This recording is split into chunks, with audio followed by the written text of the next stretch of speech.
আসসালামু আলাইকুম, hello guys, welcome to another new blog video. তো আসছি আজকে যাত্রাবাড়িতে। অবশ্যই আপনারা ভিডিওর উপরে থাম্বনেল দেখে বুঝেছেন আজকের ভিডিওটা কি হতে চলেছে।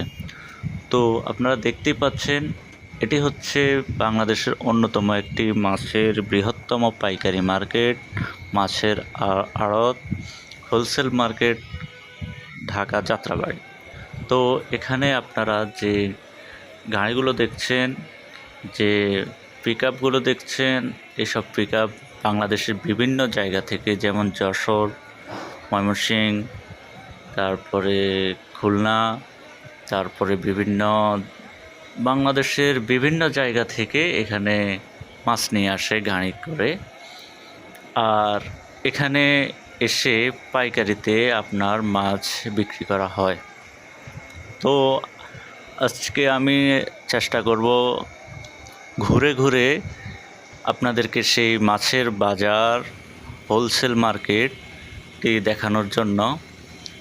আসলে আমরা আমাদের গ্রামে এক রকম মাছের দাম, আর এখানে পাইকারি বাজারে অন্যরকম মাছের দাম। তো অবশ্যই আপনারা যে যেখান থেকে দেখছেন, দেশের বন্ধুরা, বিদেশের বন্ধুরা, যে যেখান থেকে দেখছেন, আপনারা অবশ্যই আপনাদের মূল্যবান মতামতটি কমেন্ট করে জানাবেন মাছের দাম কীরকম। আর ভিডিওটি ভালো লাগলে অবশ্যই একটি লাইক দিবেন। সাবস্ক্রাইব করার কথা আজ নাই বললাম, কারণ সাবস্ক্রাইব হচ্ছে এটি আপনাদের একান্ত ব্যক্তিগত ব্যাপার, কিন্তু লাইক কমেন্ট করা এটি আমি আপনাদের থেকে চেয়ে নেব। এটি আমার ব্যক্তিগত মতামত। তো চলুন দেখে আসা যাক আজকের যাত্রাবাড়ি পাইকারি মাছের আড়ত, হোলসেল মার্কেট যাত্রাবাড়ি। তো এখানে মাছের দরদাম হচ্ছে, এবং এখানে যে মাছগুলো দেখছেন, এখানে প্রায় 7 থেকে 8-9 কেজি মাছ এই ব্যবসায়ী ভাইয়ের নিকট আছে। আপনারা মাছটি দেখেন, একটু পর ওজন দিবে, ওজন দিলে কত কেজি হয় আপনারা অবশ্যই মাছটির ওজন দেখতে পারবেন। তো মাছটির কেজি বলা হচ্ছে 500 টাকা কেজি। আসলে আপনার এলাকায় এই মাছটি হলে এই মাছটির দাম কত করে কেজি পড়বে এটি আপনি বলতে পারেন কমেন্টে। অনেক বড় মাছ।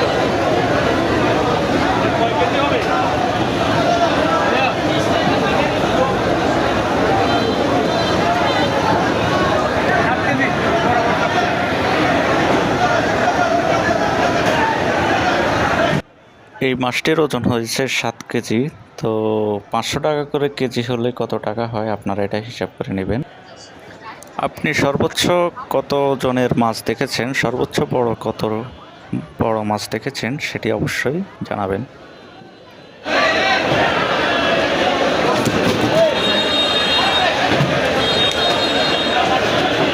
এটা ওজন কত? কেজি কত করে?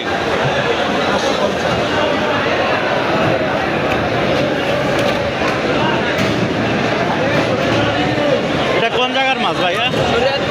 শরীয়তপুর। এগুলা কি চাষের মাছ? চাষের মাছ, চাষের।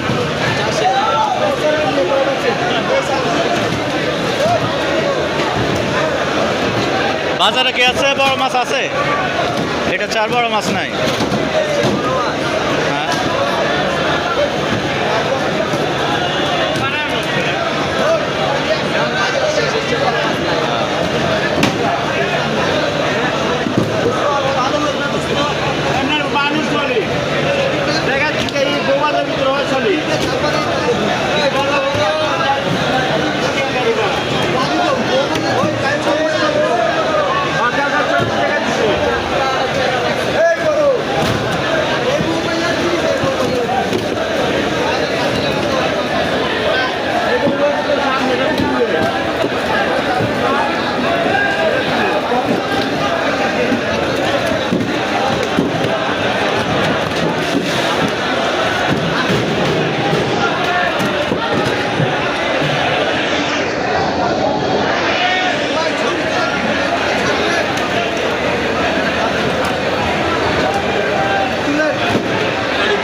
কত হবে?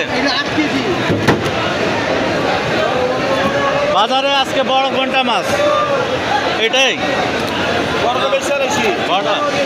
ওইটা ক কেজি আছিল? আরো আছে ওই গাড়ির ভিতরে। গাড়ি ভিডিও করেন গা।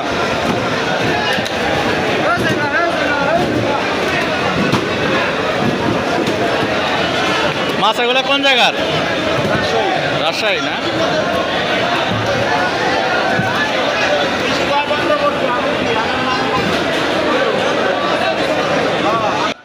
আর এভাবেই প্রতিদিন যাত্রাবাড়িতে মাছের আড়ত সকাল 6টা থেকে শুরু করে 10টা 11টা পর্যন্ত চলমান থাকে। তো আপনারা যারা বিভিন্ন জায়গা থেকে ঢাকার বিভিন্ন জায়গা থেকে মাছ সংগ্রহ করতে চান, মাছ কিনতে চান, সকাল 6টা থেকে 11টার মধ্যে অবশ্যই এখানে চলে আসবেন।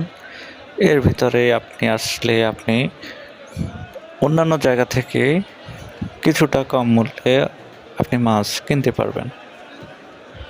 তবে একটা বিষয় আমি লক্ষ্য করেছি, সেটি হচ্ছে মাছের দাম তুলনামূলকভাবে কিছুটা বেশি, যেটা আমার থেকে মনে হয়েছিল। তো আপনার এলাকায় মাছের দাম কেমন, আপনি সেটা অবশ্যই কমেন্টে জানাতে পারেন।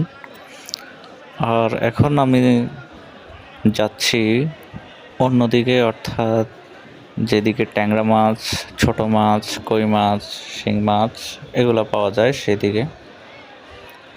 আপনারা দেখুন পুরো ভিডিওটি, অবশ্যই আপনার ভালো লাগবে।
থালাটা এটা কোন জায়গার? এই চিংড়িটা কোন জায়গার? আমিও কেনার জন্য। কোন জায়গা? নদীর চাষের। এখানে যে চিংড়ি মাছগুলো আপনারা দেখছেন এগুলো আসলে জীবিত নয়, এগুলো মৃত, মারা গেছে কিছুক্ষণ আগে। তো তারা বলছিল যে কিছুক্ষণের মধ্যেই জ্যান্ত চিংড়ি মাছ আসবে, যেগুলো লাফাবে। আসলে অপেক্ষা করতে করতে চলেও এসেছে জ্যান্ত একেবারে চিংড়ি মাছ।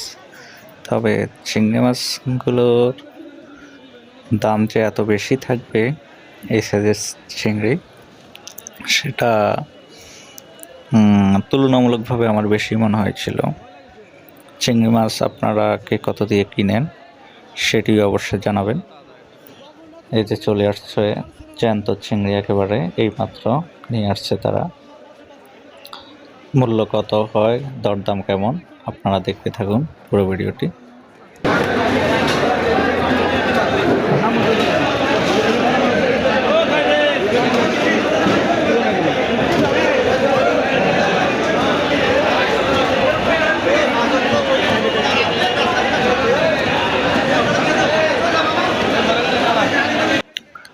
এক ভাই বেছে বেছে কিছু চিংড়ি মাছ নিচ্ছেন, আপনারা দেখতেই পাচ্ছেন।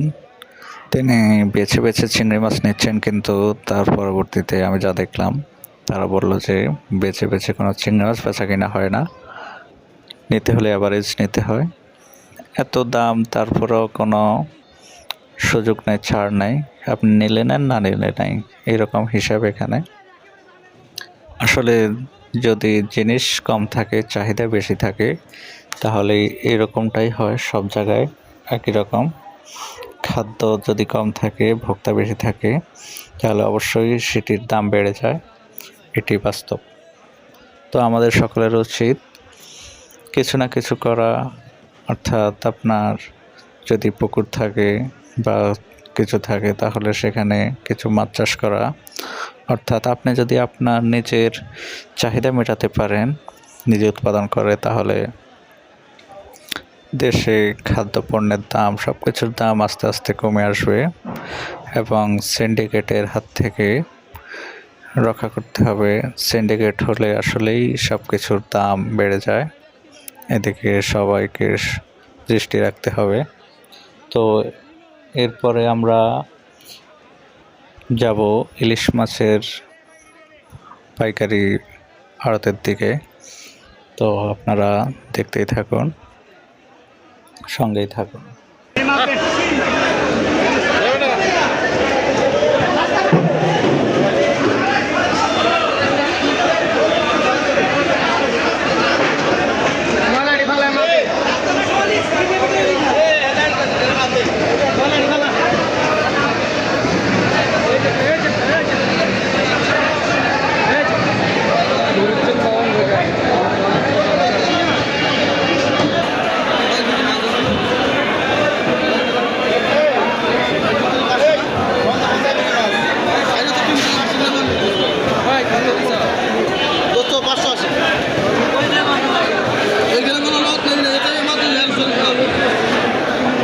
ভাই ট্যাংরা কত করে? 580।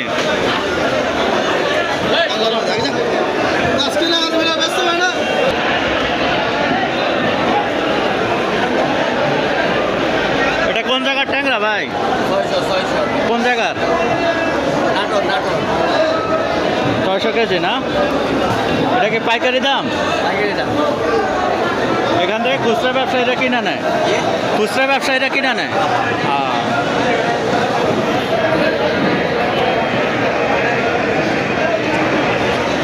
মোটামুটি বাংলাদেশের অন্যান্য জেলা থেকে এখানে কম আছে দাম।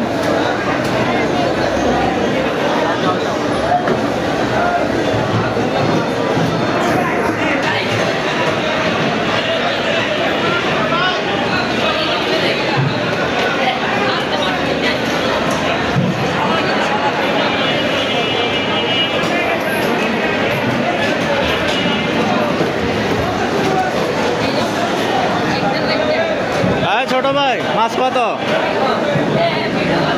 ভাই মাছ কত? কত মাছ কত?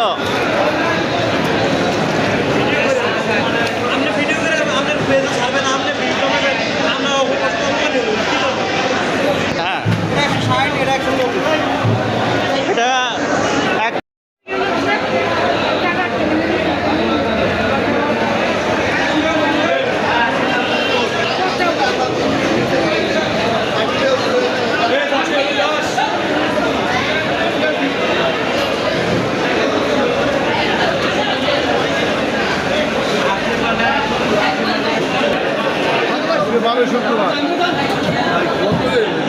আমি এক পিস মাছ নিয়ে যাবে এই জন্য 500 টাকা মাছ পেয়ে মাছ ঢালিয়ে রাখছি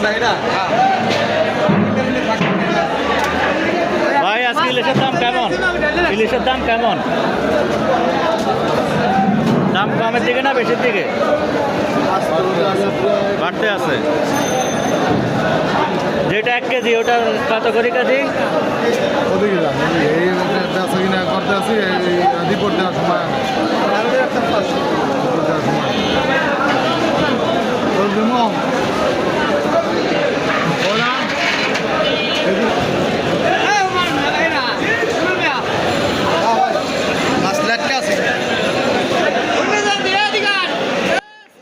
আমরা এখন কথা বলবো একজন ভাইয়ের সাথে, যিনি ইলিশ মাছ কিনতে এসেছেন, কিন্তু মাছের চড়া মূল্য দেখে তিনি মাছ আর কিনে নাই, অন্য মাছ কিনে নিয়েছেন।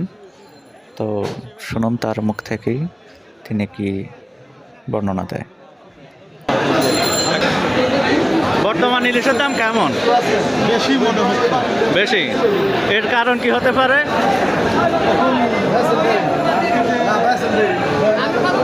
মাছ কেমন ধরা পড়বে তার উপরে দাম নির্ভর করে, যদি কম ধরা পড়ে তা আরও বেড়ে যাবে। না, আমরা তো মনে করছি বর্তমান সরকার আসার পরে দামটা কমবে কিছুটা, কারণ যে মৎস্য উপদেষ্টা আছে জি, কিন্তু এখন তো তার চেয়ে সাগরে মাছের সরবরাহ কম, জি এই কারণে মাছের দাম বেশি। আচ্ছা। আর আরও যদি কোনো পাচারের ফাংশন থাকে ওইটি তো হাই অফিসিয়াল দাম। জি জি জি জি যদি ওটা হয়ে থাকে পাচার হয় সমুদ্র থেকেই, তাহলে মাছের দাম বাজারের লক্ষণে মনে হচ্ছে যে মাছের সরবরাহ খুবই কম। আচ্ছা, থ্যাংক ইউ, ধন্যবাদ আপনার মতামত। তো সম্মানিত দেশের এবং প্রবাসী ভাই এবং বন্ধুরা, আপনাদের কি মনে হয় ইলিশের দাম কেন এত বেশি? ইলিশ কি সত্যি আসলে সাগরে ধরা পড়ছে না, নাকি অন্য কোনো এর ভিতরে রহস্য আছে? এটার কারণ কি হতে পারে? অবশ্যই আপনি আপনার মতামতটি জানাবেন।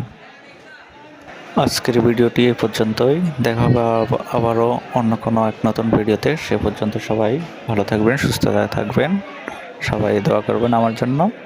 আর সবাইকে আন্তরিক ধন্যবাদ এবং শুভেচ্ছা জানিয়ে শেষ করছি আজকের ভিডিও।